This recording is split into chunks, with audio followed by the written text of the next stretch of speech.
సింగరేణిలో నెలకొన్న సమస్యలను రాష్ట్ర ప్రభుత్వం పరిష్కరించాలని బీఎంఎస్ సంఘం నాయకులు అప్పాని శ్రీనివాస్ డిమాండ్ చేశారు.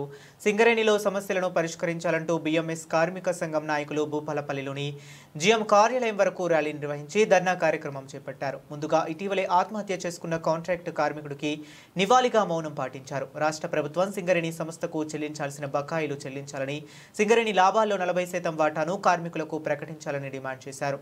హనుమకొండలో కార్మికుల కోసం సూపర్ స్పెషాలిటీ నిర్మించాలని బీఎంఎస్ సంఘం నాయకులు అప్పాని శ్రీనివాస్ కోరారు. కాంట్రాక్ట్ కార్మికుల సమస్యలను పరిష్కరించాలన్నారు.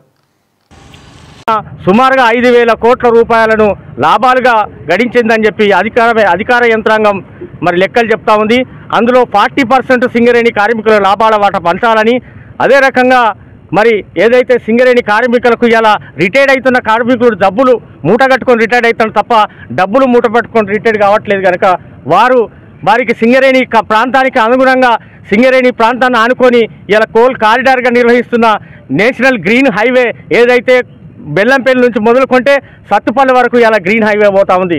హైదరాబాద్లో హాస్పిటల్ పెట్టడం వల్ల సింగరేణి కార్మికులకు ఆరోగ్యం అందరి ద్రాక్షగా మారుతుంది కనుక మరి సింగరేణి కార్మికులకు అందుబాటులో ఉండే విధంగా హనుమకొండలో అందరికీ సెంటర్గా ఉంటుంది కనుక సూపర్ స్పెషాలిటీ హాస్పిటల్ను సింగరేణి యాజమాన్యమే స్వయంగా నిర్వహించే విధంగా చర్యలు తీసుకోవాలని చెప్పి ఏదైతే హైదరాబాద్లో కార్పొరేట్ హాస్పిటల్ నిర్వహిస్తామని చెప్తున్న యాజమాన్య నిర్ణయాన్ని వెంటనే వెనుకకు తీసుకోవాలని చెప్పి బీఎంఎస్ కార్మికుల తరఫున డిమాండ్ చేస్తూ ఉంది. అదే కాకుండా కాంట్రాక్ట్ కార్మికులు ఇలా 11 సంవత్సరాల నుంచి సుదీర్ఘంగా కార్మిక వర్గాన్ని దోపిడీ చేస్తున్న ప్రభుత్వాలు గతంలో టీఆర్ఎస్ ప్రభుత్వం అయితే నేడు కాంగ్రెస్ ప్రభుత్వం కూడా కాంట్రాక్ట్ కార్మికులు దుర్మార్గంగా దోపిడీ చేస్తుంది, వాళ్ళ శ్రమను దోపిడీ చేస్తుంది.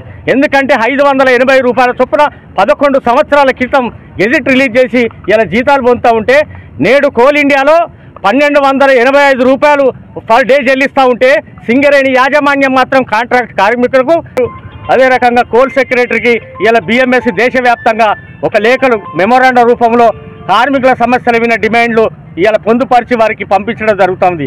ఈ సమస్యలను పరిష్కారం చేయనట్లయితే కార్మిక అశాంతికి గురై ఈ ప్రభుత్వం యాజమాన్యానికి గట్టిగా తిరుగుబాటు ప్రారంభమై అదే రకంగా సమ్మెకు దారి తీసే అవకాశాలు కూడా మెండుగా ఉన్నాయి కనుక వెంటనే సమస్యలను పరిష్కారం చేసి కార్మికుల్లో అశాంతిని మరి పారదోలాలని చెప్పి బీఎంఎస్గా మేము డిమాండ్ చేస్తాం.